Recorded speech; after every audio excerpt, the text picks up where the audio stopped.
Le truc, c'est que des fois, même moi, j'ai pas conscience de pourquoi. Et du coup, c'est compliqué. En fait, inconsciemment, je crois que j'attends de mes parents de le deviner eux-mêmes. Parce que moi-même, des fois, j'ai pas conscience que ce qui va pas derrière. Donc, T'es drôle, t'es drôle quand même. Parce que effectivement, tu as raison, c'est que tu pourrais parfois faire un signe qu'on peut te toucher, et le fait qu'on s'approche, tu vas rejeter la personne. Parce que c'est ton corps qui va parler, ouais. bien sûr. Je...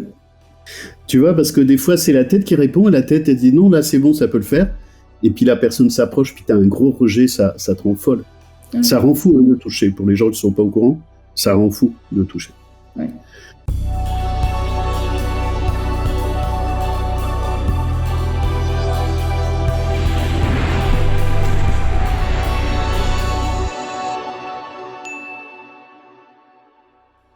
La vidéo que vous allez visionner est celle d'une jeune fille mineure, Esther. Les parents ont donné leur autorisation pour cette séquence. La maman intervient à la fin pour donner son point de vue et son expérience parentale, souvent compliquée avec les enfants HPI. Dans cette vidéo, nous veillons à nous conformer à la législation relative à la protection des données personnelles. Cette vidéo est diffusée à des fins pédagogiques pour aider les enfants, parents, éducateurs. Elle ne saurait se substituer à des démarches médicales et psychologiques personnelles. L'intérêt légitime de l'enfant étant notre préoccupation, notre but est de diffuser un contenu pédagogique qui a été contrôlé par Esther et sa maman. Nous vous demandons d'être les plus respectueux possibles dans vos commentaires. Bonjour à tous, on se retrouve pour un 11e épisode déjà avec Esther. Et je suis ravi, ça faisait un moment, plusieurs mois qu'on me disait quand est-ce que vous allez trouver une jeune fille qui vient nous parler, parce que c'est pas la même chose que les garçons, ce avec quoi je suis d'accord. Et ben ça tombe bien, parce que Esther est là. Donc on va parler plutôt du monde des filles et du monde féminin, mais vu de l'intérieur, parce que c'est ça qui est important. Et pour les jeunes filles à l'adolescence, parce que c'est vraiment un monde impar qui est plutôt silencieux, qui est plutôt souvent bousculé et perturbé, parce qu'on va parler de ça. Et puis en fait, c'est Com que vous avez vu qui a déclenché tout ça. Donc vraiment, je suis ravi et j'ai hâte de voir comment Com va réagir. Il est en vacances encore aujourd'hui sur ce qu'il a pu déclencher avec Esther. Donc comme d'habitude, on n'a rien préparé. On a pris un temps avec Esther et avec sa maman, hein, évidemment. Tout ça se fait avec l'accord des parents, et sa maman viendra à la fin pour parler aussi de ce qui se passe chez les parents. C'est pas facile pour les enfants, c'est pas facile pour les parents. Donc ce que j'ai demandé, c'est ce qu'elle a envie de dire de l'expérience qu'elle a eue, parce qu'elle s'est remise à parler, donc c'est quand même une belle histoire, de ce qu'elle aurait à dire et à témoigner pour les jeunes filles comme elle, qui se sentent perdues et qui peuvent avoir des stratégies dangereuses. Donc j'explique très souvent pour les filles atypiques qui font des tentatives de suicide ou des scarifications, et ce qu'elle aurait envie de dire pour les parents qui comprennent ou pas, qui font comme ils peuvent. Et puis après, on verra avec sa maman ce qu'elle a envie de dire vu de sa place de maman. Donc ça va être un joli programme. Alors Esther, je suis ravi. On a déjà échangé un peu pour que tu me donnes l'autorisation de ce truc-là, qui est extrêmement rare. Hein. C'était improbable depuis tant qu'on me le demande, mais toi, je t'ai cueilli, t'es mûr. Et c'est ça qui est important, c'est-à-dire que tu as de l'énergie, tu as des choses à partager, tu as vécu des moments très difficiles. Est-ce que, peut-être pour démarrer, si tu veux bien, qu'est-ce qui fait qu'est-ce que Com a déclenché chez toi? Juste comprendre que j'étais pas toute seule à ressentir ce que je ressentais. C'est-à-dire qu'il y a beaucoup de moments dans ma vie depuis super longtemps où j'ai vécu des choses, ressenti des choses et où je me disais mais je suis folle, il y a que moi qui ressens ça et il faut que je change ça chez moi parce que c'est pas normal et c'est pas genre c'est bizarre de vivre ça, de ressentir ça, etc. Et en fait, entendre comme raconter son ressenti, les choses qu'il ressentait, ce qui lui arrivait, etc.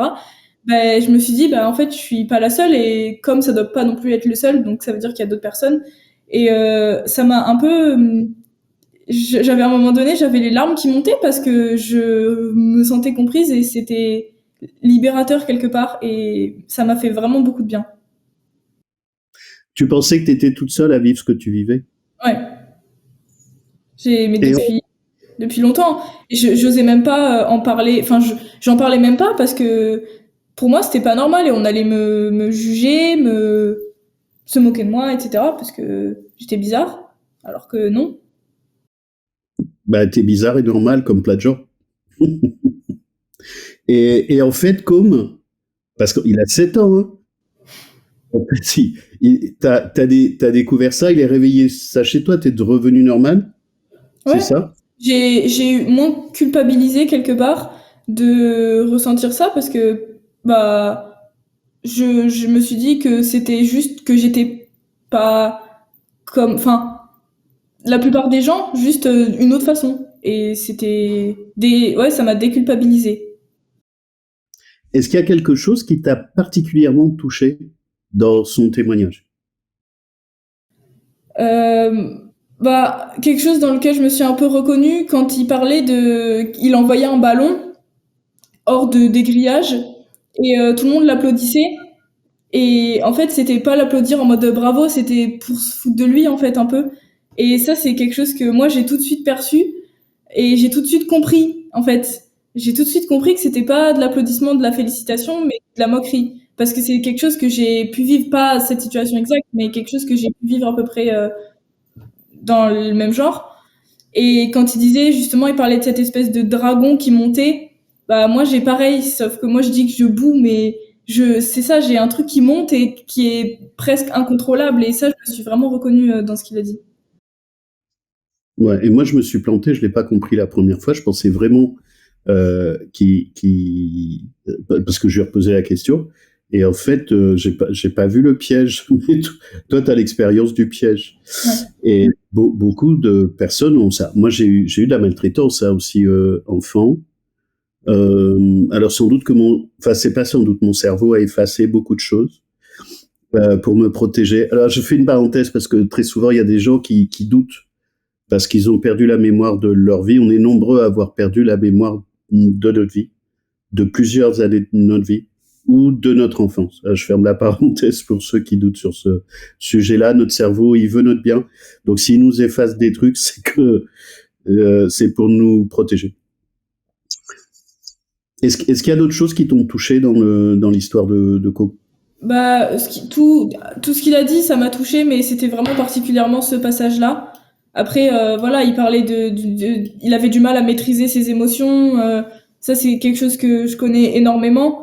Et ça, pareil, ça me crée encore plus d'émotions de pas réussir à contrôler mes émotions parce que les gens autour de moi, ils comprennent pas pourquoi j'agis comme ça, pourquoi j'ai autant d'émotions, pour eux, ils sont là en mode mais juste détends-toi, calme-toi, enfin contrôle tes émotions, contrôle ce que tu ressens, mais en fait à les écouter, on dirait que c'est très facile, mais ça l'est pas. Non. Et entendre comme dire que lui non plus, il n'arrivait pas forcément à contrôler ses émotions, je me suis dit bon, je suis pas tout seul. Et je pense que, enfin, les expériences que j'ai, c'est que c'est pire encore pour les filles ou pour les femmes. Lui, il a aussi de l'autisme avec des choses qui se rajoutent à ça. Donc, selon nos singularités.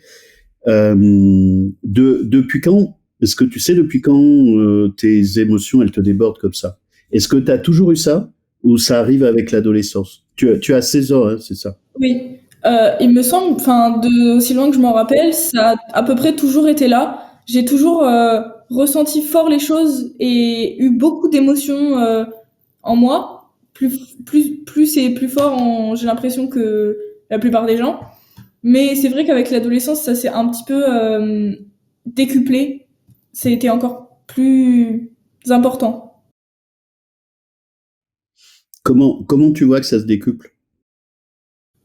Plus je grandis, plus je me rends compte que certaines situations qui avant me créaient beaucoup d'émotions, là, elles m'en créent encore plus. Et des situations que, évidemment, quand j'étais plus jeune, je connaissais pas.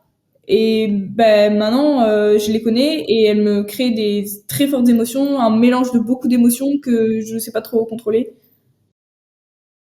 Et qu'est-ce que tes émotions te font faire indépendamment de toi? En fait, je me rends compte, c'est aussi beaucoup avec mes parents, j'ai tendance à être agressive parce que c'est le, je sais pas, mais c'est l'agressivité qui remonte de toutes les émotions, c'est celle qui prend le dessus. Et j'ai tendance à être agressive, à repousser les gens aussi. C'est quand je suis par exemple au lycée, ben j'ai quelque chose qui se passe pendant un cours ou quelque chose, et en fait après je vais repousser les gens et parfois même avoir des propos qui sont blessants. Mais c'est pas mon intention, mais des propos qui peuvent être blessants pour les gens, que les gens vont pas comprendre. Mais je fais pas exprès, donc je suis agressive et je repousse les gens alors que bah c'est pas mon intention. Et après quand je m'en rends compte, j'ai de la culpabilité et je vais voir les gens, je leur explique, mais les gens ils comprennent pas forcément. Mais bon. Je te promets que t'es pas la seule, hein. Vraiment, il y en a beaucoup, hein, mais qui le vivent comme toi, tu vois, qui culpabilisent. Et, et c'est extrêmement fréquent. Il y a pas longtemps, il y a juste quelques jours, je sais plus, je vois tellement de gens, une jeune fille qui me disait, mais je fracasse mes parents, et heureusement qu'ils sont là, et il faut qu'ils tiennent le choc. Et elle continue à les shooter, hein. Parce que c'est plus fort qu'elle. Qu'est-ce qui fait que ça, est-ce que tu sais ce qui fait que ça te met dans cet état-là alors que c'est pas ton intention? Non, je sais vraiment pas. Je sais pas du tout. J'y ai réfléchi plusieurs fois. J'ai essayé de faire autrement, c'est-à-dire que au lieu de cette agressivité, ce soit un autre sentiment qui prenne le dessus. Mais je sais pas pourquoi, j'en trouve pas la source et je sais pas pourquoi c'est ça plus qu'autre chose qui prend le dessus et pourquoi c'est ça qui me fait agir comme ça. J'en ai aucune idée. Est-ce que si tu faisais du sport, moi j'en ai vu qui font des arts martiaux ou un certain nombre de choses comme ça aide à purger les émotions ou pas du tout? Moi, pour contrôler pour contrôler, pour essayer de mettre un peu de côté mes émotions et être, comment dire, à nouveau neutre, on va dire, d'émotions. Ma seule solution vraiment, c'est d'écouter de la musique, être dans ma bulle et pas être dérangée. Et ça m'aide à voilà, recentrer, c'est le mot que je cherchais, à me recentrer et à, ouais, pas plus trop me préoccuper des émotions qui étaient là. Quand tu écoutes de la musique, cette bulle, est-ce elle te dissocie en fait? Elle dissocie des émotions de toi et tu flottes. Oui, un peu. Comme si les émotions, elles étaient plus en moi et moi, j'étais autre Tu te part. sors des, tu te sors des émotions. Je pense que c'est une forme d'auto-hypnose ou d'hypnose, tu vois, pour calmer toute la machine. Il y en a qui vont faire du sport. Je pense que j'en parle de temps en temps, l'acupuncture, la réflexo-plantaire, le shiatsu, enfin tout ce qui peut connecter au corps, qui tienne la charge, parce qu'en général ça crame le corps euh, sur ces formes de dissociation. Et, et l'agressivité, comment elle prend le pouvoir sur toi? Est-ce Elle que est, tu la vois arriver, pardon, est-ce que tu la vois arriver où en fait elle se pointe, c'est-à-dire c'est pas ton intention, mais t'as une espèce de machinerie qui oui, vient prendre le pouvoir et le contrôle de toi et qui oui, s'exprime. c'est vraiment ça. C'est comme si je pouvais pas la contrôler. En fait, je sens qu'elle arrive, comme quoi parler de dragon, bah moi c'est pareil, avec l'agressivité, etc. Et je sens que ça monte en moi et que je j'ai pas le contrôle dessus. C'est quelque chose que je maîtrise pas. Exactement. Moi j'explique ça aux parents, hein. Bon, on verra après ce que tu as envie de dire aux parents, mais j'explique aux parents qui comprennent pas, mais c'est pas possible. Je dis, c'est pas leur intention. Ils peuvent pas faire autrement. Et Mm. c'est surtout chez les femmes. Elles ne peuvent pas faire autrement. Et beaucoup à l'adolescence. Et l'adolescence, ça peut durer un moment, hein. Euh, et une fois, il y a une jeune fille qui m'a dit, en fait, j'attends deux choses de mes parents. Je sais pas faire autrement que de faire ou de les détruire, parce qu'elle voyait bien ce que ça produisait. Et en même temps, elle dit, j'attends deux choses d'eux. Un, qui tienne le choc. Deux, qui continue à m'aimer. Mm. T'en penses quoi? Moi, je veux juste. En fait, j'aimerais juste que mes parents. Enfin, je sais que ma mère, elle comprend peut-être un peu plus, même si pas forcément comme moi je le voudrais, entre guillemets. Mais juste ils comprennent que c'est pas moi qui veut ça, que l'agressivité. Souvent, ça arrive à mon père de me dire que il faut que je me calme. Mais j'aimerais bien, mais j'y arrive pas. Et j'aimerais bien juste qu'ils comprennent que quand je suis dans ce genre d'état d'esprit, quand je suis agressive, etc. envers eux, c'est pas mon intention et c'est pas quelque chose. Si c'est quelque chose sur lequel j'avais la main, bah je changerai et je maîtriserai ça, mais c'est pas le cas. Et je voudrais juste que mes parents aient conscience de ça, enfin le comprennent.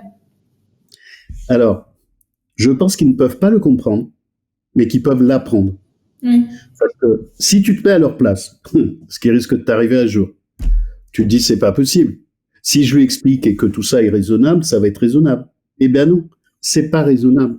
Et la majorité des jeunes filles, pas toutes, vivent ça à des oui, degrés divers. oui. Et vu des parents, vu des adultes, tu sais, on est dans un monde de la raisonnabilité, hein, c'est juste un fantasme ou une illusion. Et ben il y a ça aussi. Et de pas comprendre, c'est pour ça que c'est important que tu viennes. C'est pour ça que j'ai insisté, pour que tu viennes, et je te remercie d'avoir accepté, parce que c'est à toi d'expliquer. Moi, j'essaie d'expliquer, mais tu vois, je peux être tout à fait discutable. Ce que vivent surtout les jeunes filles. L'autisme va déclencher d'autres choses, comme tu l'as vu avec Com, c'est que c'est plus fort que soi. Il y a une espèce de possession, il y a une espèce de possession, et tu prends pas le contrôle, tu peux toujours décider. Je parle sous ton contrôle, hein. Décider de quelque chose, t'as le dragon qui arrive, il prend le pouvoir, il met le feu. Oui, tout à fait. Euh, donc, comprendre, c'est pas sûr que les gens qui sont concernés vont comprendre. Les femmes, parce que j'en discute avec des femmes après, elles comprennent parce qu'elles ont vécu souvent dans le silence, ce dont tu parles, ou dans la culpabilité. Pour les hommes, c'est plus compliqué parce qu'ils conçoivent pas ça en général. Donc c'est quelque chose à apprendre, c'est un postulat, c'est comme ça. C'est pas bien évidemment, ça te détruit toi, évidemment, ça détruit les parents, et évidemment. Donc, comment traverser ce moment-là? Et au-delà d'avoir des parents qui t'écoutent et qui te comprennent, qu'est-ce qui serait utile pour toi? Je disais pour ce que me disait cette jeune fille, mais je l'ai entendu plusieurs fois, qui tiennent le choc. En gros, je leur mets des plombs, mais j'espère qu'ils vont tenir le choc. Et deuxième chose, qu'ils vont continuer à m'aimer. Ouais, moi, pareil, juste qui tiennent le choc aussi, entre guillemets, que dans ces périodes d'agressivité là, ils montent pas le ton aussi sur moi parce que sinon bah ça fait que monter et ça va rien arranger du tout, au contraire ça va empirer. Juste que ils montent pas le ton et qu'ils restent au niveau bas et que bah ils prennent les coups sans pour autant essayer de les contrer. Je vois bien. T'imagines, faut être en bonne santé quand même. C'est-à-dire qu'il faut pas qu'ils s'énervent, faut pas qu'ils te chauffent les oreilles, faut qu'ils prennent les coups, faut qu'ils absorbent un peu les coups. Est-ce que, je te pose la question parce qu'il y a plusieurs réponses possibles. Est-ce que c'est aidant pour toi s'ils te prennent dans les bras, ou à ce moment-là, faut pas te toucher? Non, à ce moment-là, mais de base, j'aime pas forcément beaucoup être touchée, mais dans ces moments-là, c'est pire que tout. Et vraiment, faut pas me toucher. Même, en fait, dans ces moments-là, en fait, l'idéal, ce serait que j'ai pas d'interaction et que justement, je m'isole, je mette ma musique et que ça passe. Exactement. Ce que tu viens de dire, c'est vraiment très important. On va l'avoir un peu plus si on a des traits autistiques. Pas à toucher. Pas de conseils.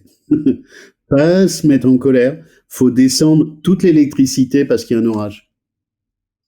Mm. Mais c'est un apprentissage parce que c'est pas naturel. Et que t'es plus en état de gérer la situation. Ouais. Donc, faut limiter les interactions, limiter la communication, pas toucher, pas prendre dans les bras ma pauvre chérie, parce que là, c'est horrible, mais moi, faut pas me toucher non plus, hein, tu vois, Je suis en feu. Euh, et est-ce qu'il y a des fois où là, ça serait bien qu'on te prenne dans les bras, ou ça dépend des moments? Je te parle des parents, hein, bien sûr. Oui, en général quand je suis agressive, pas forcément, mais quand j'ai une émotion, en fait, quand je suis agressive je sais pas comment expliquer. Il y a des moments où je suis agressive et l'émotion qui est juste derrière, c'est parce que je suis pas bien. Et à ce moment-là, oui, c'est ce dont j'ai besoin, qu'on me prenne dans ses bras et voilà, qu'on me dise qu'on est là. Mais quand c'est de l'agressivité et que c'est une émotion qui n'est pas du mal-être derrière, là, non.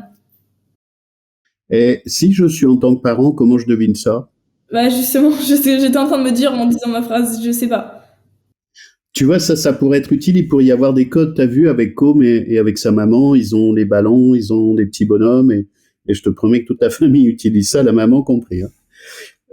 Utilise ça. Et elle en a parlé.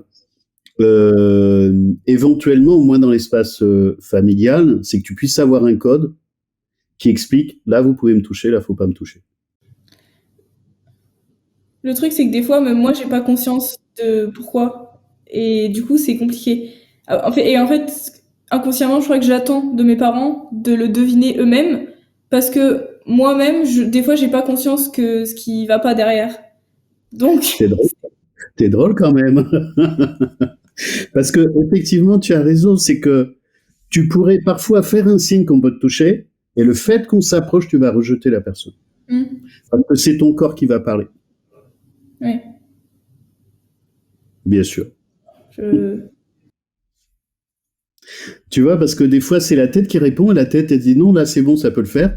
Et puis la personne s'approche, puis t'as un gros rejet, ça te rend folle. Ouais. Ça rend fou, hein, de toucher. Pour les gens qui ne sont pas au courant, ça rend fou de toucher. Ouais.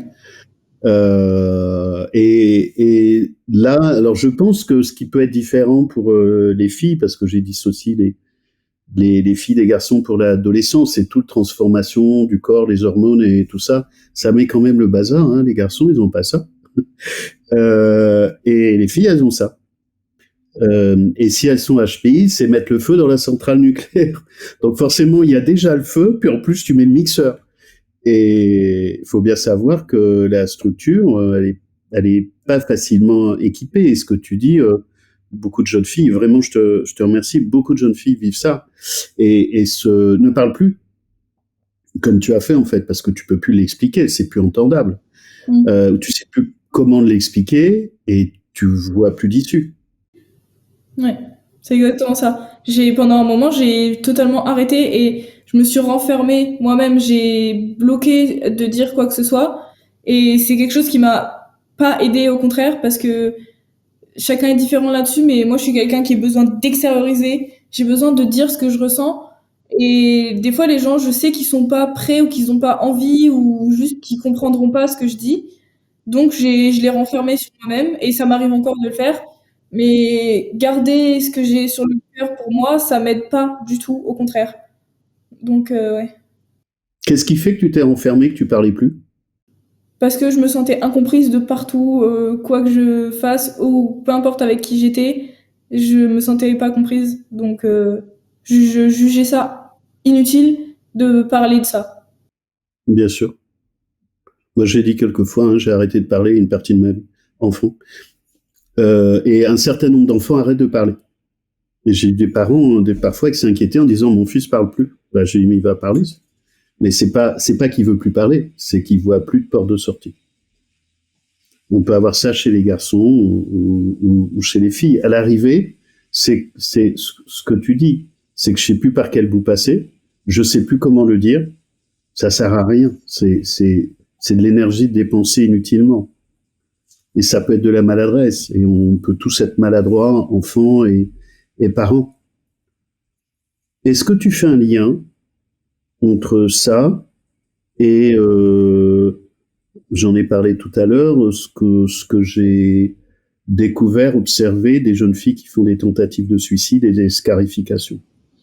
Moi, oui, je fais un lien entre, en tout cas, mon expérience et ça, parce que déjà, c'était la même période. Et en fait, c'était extériorisé d'une autre façon pour moi. et du coup, ça me déchargeait un peu.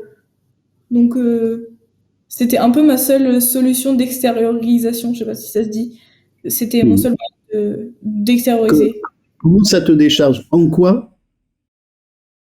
En toutes mes émotions, je sais pas, mais le fait de, je sais Tu pas, parles de clarification là, hein? Oui, oui, je parle d'accord. de scarification. Ça me déchargeait de mes émotions, j'avais l'impression d'être plus légère, comme si j'en avais parlé, sauf que non. T'imagines que en tant que parent, ça met le feu, hein? Que ce soit des TS ou des scarifications. Et en fait, j'explique aux parents que c'est une solution. Bon, ils le vivent pas forcément comme ça, évidemment, hein. Quand tu sais que ton enfant peut se suicider ou se scarifier, tu le vis pas comme une solution.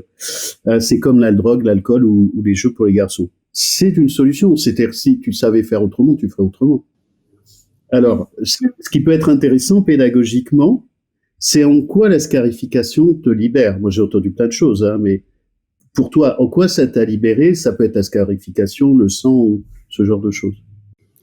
C'est bizarre, mais comme si mon sang, c'était un peu c'est comme si mon mal-être et mes émotions de trop, mes non-dits, etc., ils étaient dans mon sang et que je les sortais.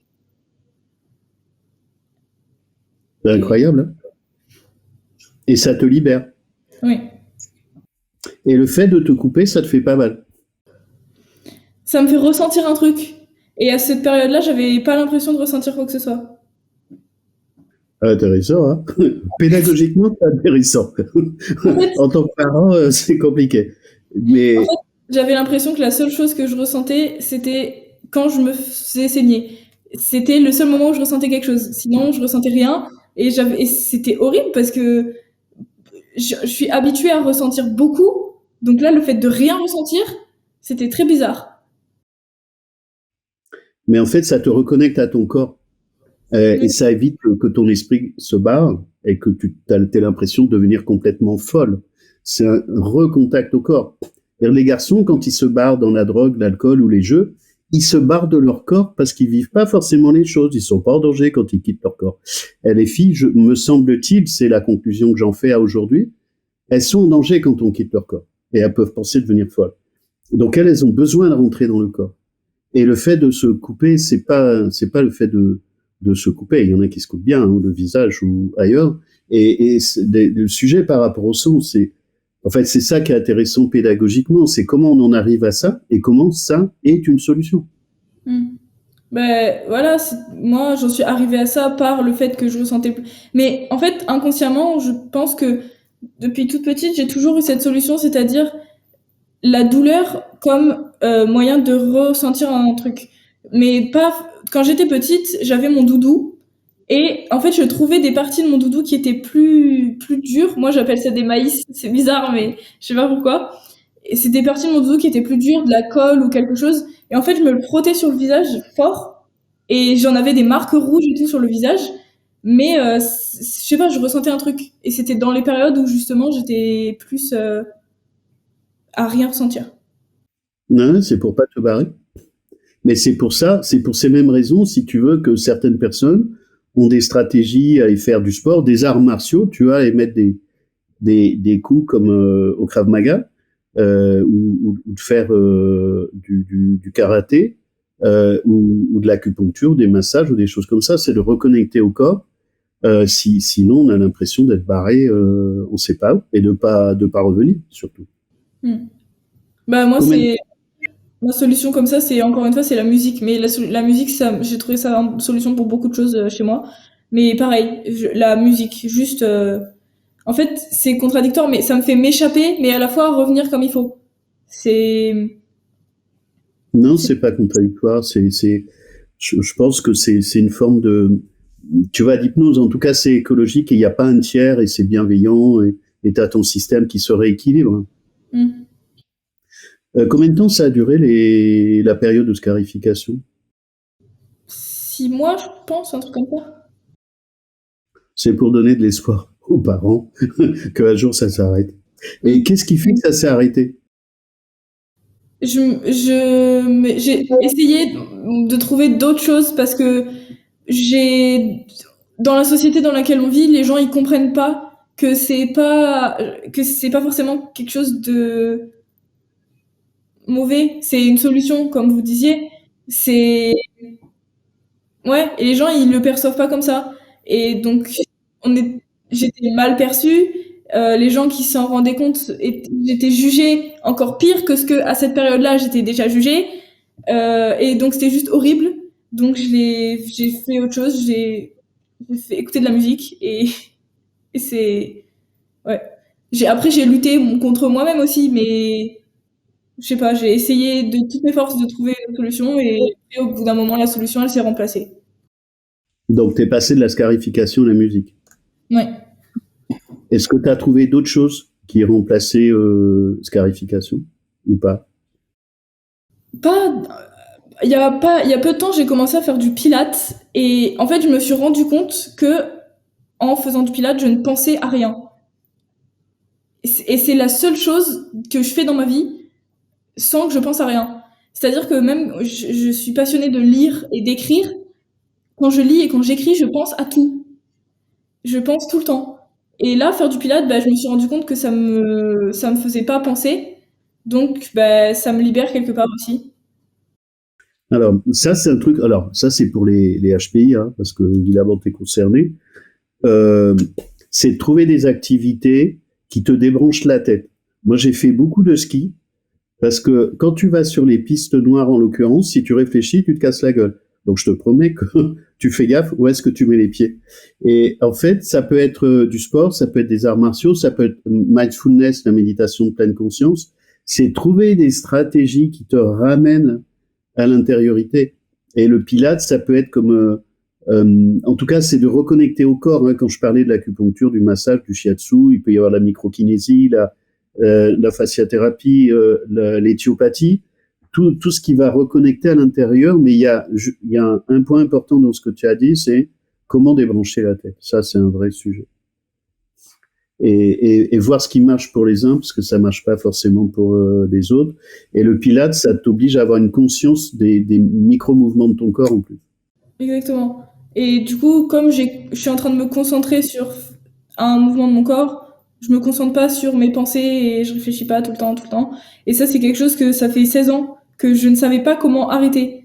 Enfin, j'exagère 16 ans, mais depuis toute petite, en fait, je pense, mais énormément, mon cerveau il est en ébullition et c'est fatigant. Et ça, pareil, pour moi, tout le monde pensait, enfin, tout le monde était comme ça, tout le monde avait les pensées qui partaient dans tous les sens. Et quand j'ai découvert que c'était pas le cas de tout le monde, j'étais là en mode, mais comment c'est possible? Et qu'est-ce que ça doit être de ne pas penser sans arrêt, de ne pas penser à telle chose et finir de par penser à un truc qui n'a zéro rapport en 3 secondes. Bah, tout le monde comme ça pour les atypiques. T'as regardé autour de toi, ça marche pas forcément comme ça. Alors, sur les arborescents, je vais faire une parenthèse parce que c'est souvent un truc qu'on voit pour les surdoués en disant un des critères des surdoués, c'est l'arborescence, mais pas du tout. C'est-à-dire que tout le monde a une arborescence. Tout le monde est capable de penser à plus de 2 choses en même temps ou 3 choses en même temps. C'est plus le nombre d'arborescences, la densité, l'intensité qui est la différence. Mais tout le monde a une arborescence mentale et cognitive. Sauf que l'arborescence, elle prend pas forcément feu. C'est ça qui va être différent. C'est la manière dont ça se passe et dont ça se propage. Et est-ce que tu as des amis qui fonctionnent comme toi ou tu as découvert qui fonctionnent comme toi et qui font les mêmes choses que toi? Bah, ma meilleure amie d'enfance est comportée de la même façon. Et c'est justement, en ce moment, on s'est beaucoup rapprochés et c'est libérateur de parler avec quelqu'un avec qui je me sens comprise. Et je vais dire un truc et automatiquement, je vais me dire non, mais elle va pas comprendre. Mais en fait, si. Et du coup, c'est vachement cool parce que, pareil pour elle, bah, du coup, on comprend ce qu'on dit. On dit un truc, si on le disait à d'autres gens, ils nous diraient mais n'importe quoi, ou qu'est-ce que tu racontes, ou ils comprendraient pas. Mais quand je suis avec elle, on se comprend et du coup, ça c'est bien. Mais c'est pas la seule. J'ai une autre de mes meilleures amies, c'est pareil. J'ai une amie au lycée, c'est la même chose. Et bon, même si mon amie au lycée, c'est pas trop la même chose. Enfin, elle est HPI, mais je me sens, enfin, j'ai du mal à la comprendre. Des fois, on a des choses en commun, mais des fois, je comprends pas. Mais c'est rare. Enfin, je rencontre pas beaucoup de gens comme ça, mais quand j'en rencontre, c'est libérateur parce que je sais que c'est des gens avec qui je peux parler librement et qui vont comprendre ce que je dis. Bien sûr, c'est pour ça que je suis venu te chercher, c'est pour les mêmes raisons. C'est-à-dire que là, dans l'interview, je te garantis que les filles comme toi elles vont comprendre tout de suite, hein. Comme tes amis, hein. Il n'y a pas besoin de sous-titrage, tu vois. Soit tu es concerné, soit t'es pas concerné. Il n'y a pas besoin d'explication.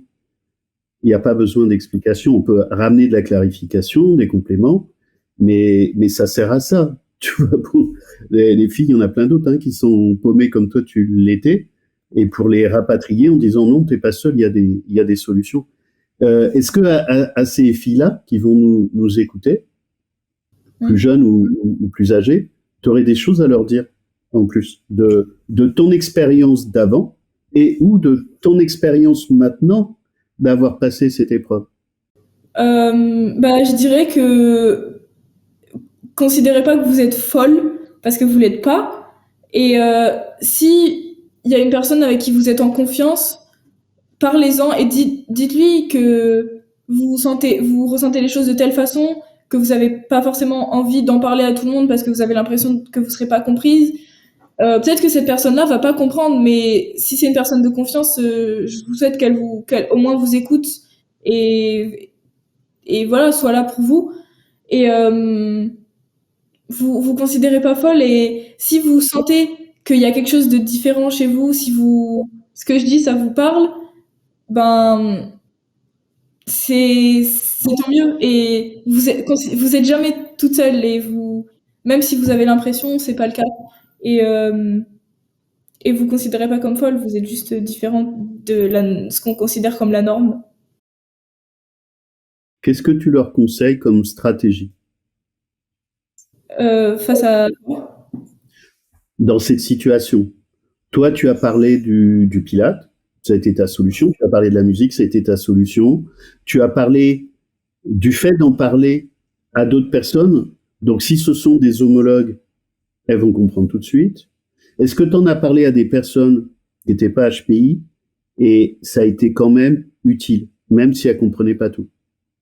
Non, non, j'en ai parlé à des, enfin, j'en ai parlé, mais maintenant que je me rends compte de la situation. Mais avant, quand j'étais perdue et dans le doute, j'en ai pas vraiment parlé, mais je me rends compte que ça aurait pu m'aider. C'est pour ça que je le dis. Après, des solutions, je pense qu'il n'y a pas, enfin, c'est chacun trouve sa solution, il faut faire plusieurs choses. Moi, tester, ça peut être n'importe quoi. Moi, on m'a dit beaucoup de fois, ben, fais de la méditation et tout, et j'ai essayé de faire de la méditation, et je supporte pas de faire de la méditation parce que j'arrive pas, justement, c'est censé m'aider à ne pas, à ce que mes pensées ne partent pas dans tous les sens, et ça fait tout le contraire. Et ça me stresse. On me dit, la méditation guidée, par exemple, on me dit, imaginez-vous dans un endroit où vous vous sentez bien et tout. Et ça va me stresser parce que je vais chercher un endroit, après je vais me dire non, cet endroit au final, non, pas trop. Je vais chercher un autre endroit, non, au final, pas trop. Et au final, ça va me prendre 10 minutes et ça me stresse plus qu'autre chose, donc ça m'aide pas du tout. Bref, ce que je veux dire, c'est que des solutions, il y en a il y a autant de solutions qu'il y a de personnes. Pour moi, ma solution, ça a été écouter de la musique et faire du pilates pour arrêter de penser. Mais peut-être que vous, ce sera tout autre chose. Peut-être que vous, ce sera, je sais pas moi, vous vous balader dans la forêt, écrire dans un carnet, enfin, peu importe. Solution, juste faites des choses dont vous avez envie, que vous aimez, et pas faites pas quelque chose parce qu'on vous a dit tu devrais essayer ça. Si vous avez envie d'essayer ce qu'on vous dit, essayez. Peut-être que ça marchera pas et ne vous sentez pas coupable parce que ça marche pas alors qu'on vous a présenté ça comme une solution à beaucoup de choses. Juste trouvez, faites quelque chose que vous aimez, que vous avez envie de faire et faites pas par obligation et vous finirez par trouver. C'est important, hein. Est-ce que tu as d'autres amis qui ont fait des scarifications?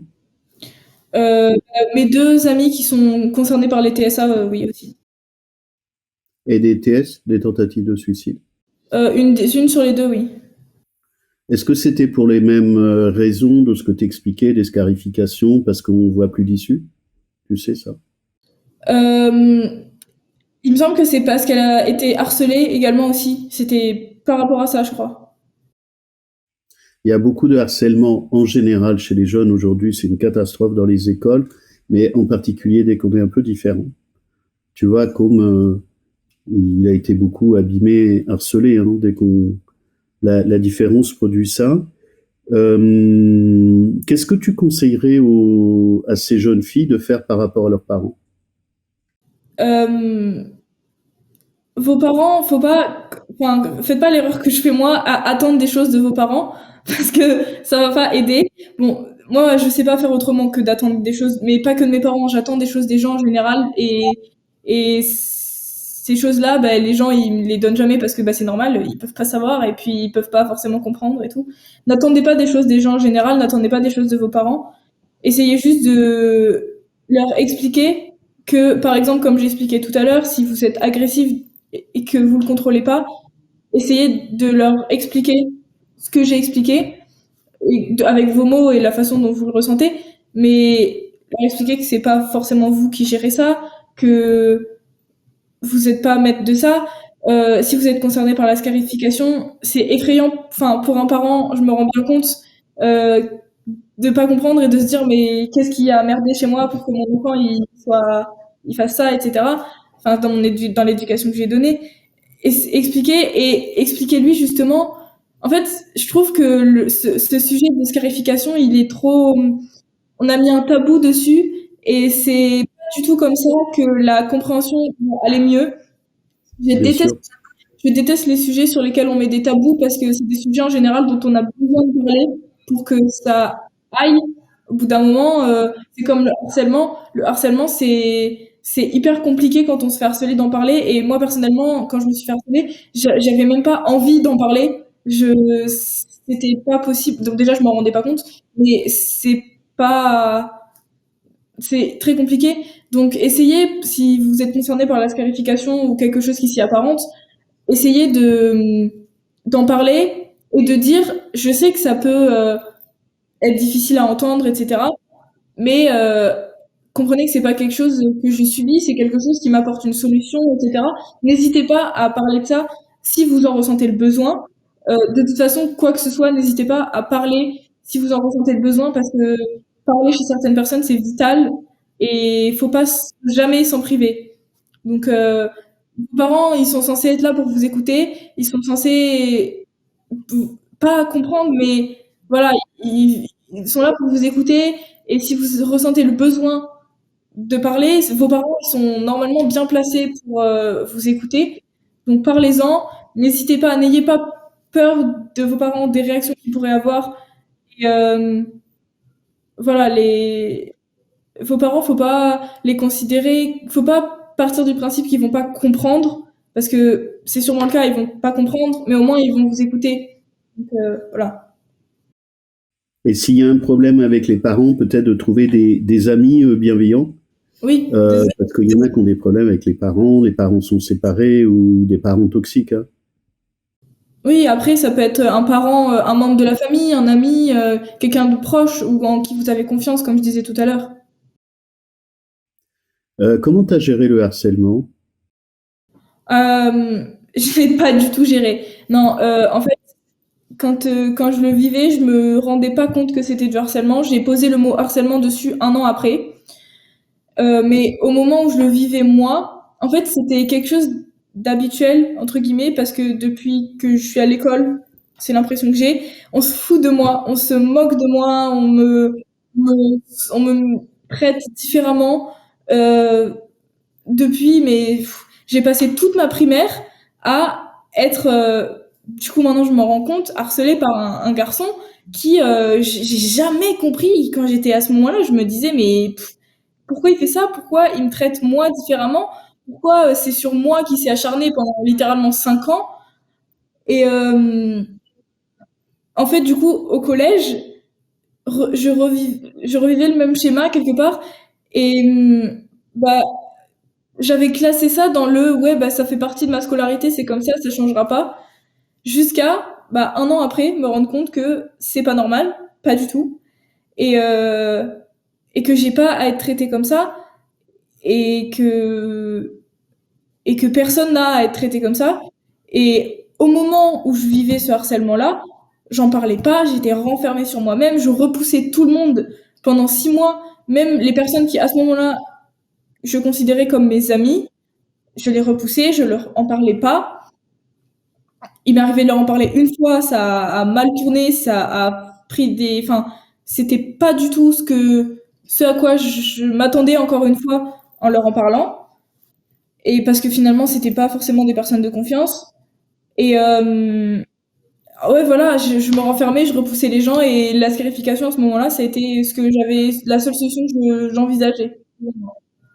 Tu sais pourquoi tu faisais ça? De repousser les gens ou de te reprimer? Ben, encore une fois, parce que j'étais persuadée qu'ils allaient pas comprendre. Moi, la compréhension, c'est le problème de ma vie, c'est-à-dire que les gens, j'ai pas l'impression qu'ils me comprennent. Je leur demande pas, enfin, maintenant, je me rends compte je leur demande pas forcément de me comprendre, mais au moins essayer d'entendre ce que je dis. Et, ça, quand je repousse les gens, c'est que je considère qu'ils comprennent pas et qu'ils cherchent pas à entendre. Mais c'est inconscient des fois même, hein. Mais Est-ce que, automatiquement. est-ce que tu comprends qu'ils comprennent pas? Des fois, j'ai eu beaucoup de mal et des fois, j'ai toujours du mal à comprendre que les gens ne comprennent pas.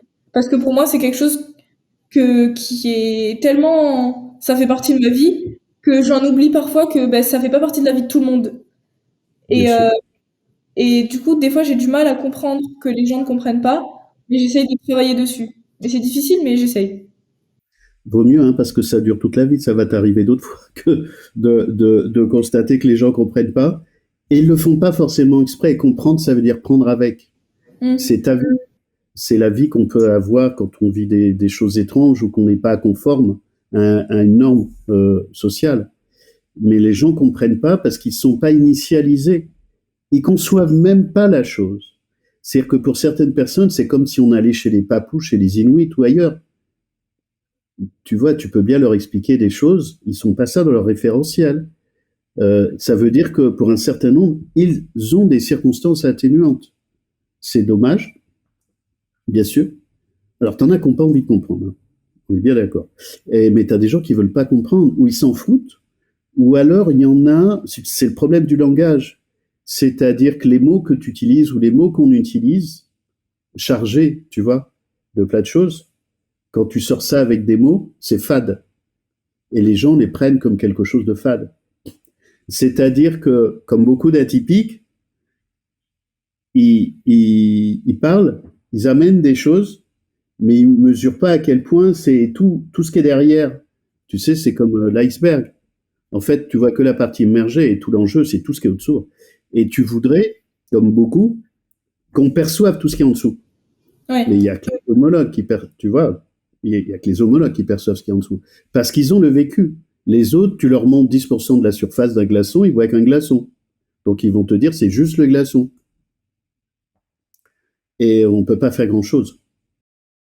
Ouais. Si ce n'est faire avec, choisir ses relations, choisir ses relations dans les espaces intimes et familiers, parce que aussi ils ont leurs emmerdements, tu vois. Mm-hmm. Et on peut tellement avoir des trucs bizarres que soit ils le conçoivent pas, soit ils n'ont même plus de place, surtout depuis ces dernières années, avec tous les confinements, ils ont plus de place pour ça. Ouais. C'est une explication, hein, mais si tu veux, ça dure toute la vie, cette affaire, quand on est atypique. Ouais.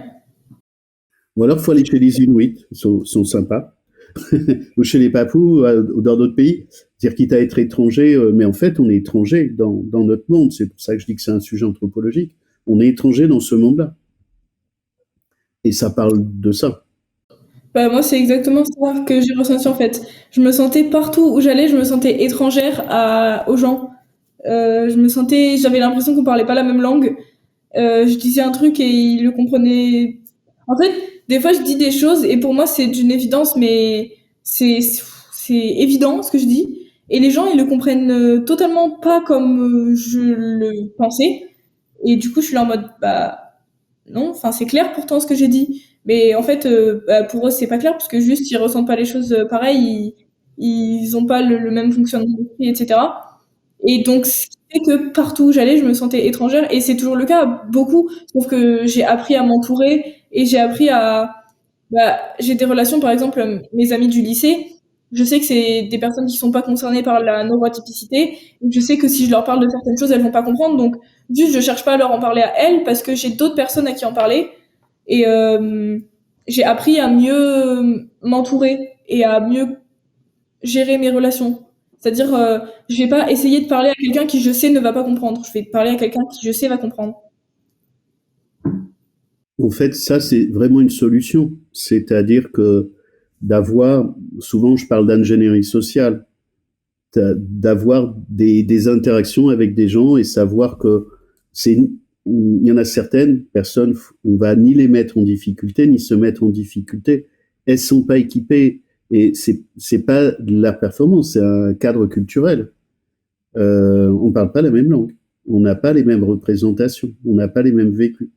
Alors pour aller prendre un McDo ou un café ou aller à la plage, peut-être, et encore à la plage avec tous les gens tout autour, c'est pas gagné. Euh, mais euh, et c'est tous les jours et c'est tout le temps. C'est ce qui fait que je vais faire la distinction. Et je me sens un peu seul, c'est que tu as des gens qui sont surperformants, qui ont plus de 130 de QI, ils sont normaux, ils n'ont pas ce décalage. Ils n'ont pas le décalage. Ils parlent la même langue, ils comprennent la même langue. Et le sujet, c'est bien les atypiques. Parce que si tu es neurotypique performant, bah, dans ton domaine, tu es neurotypique performant, tu vas faire une école d'ingénieur, un truc de cliché. Puis tu rentres à la maison, tu es juste normal. Atypique, tu es atypique partout. Tu parles une langue étrangère partout, avec le boulanger, avec le charcutier, avec tes amis. C'est épuisant, hein. Ouais.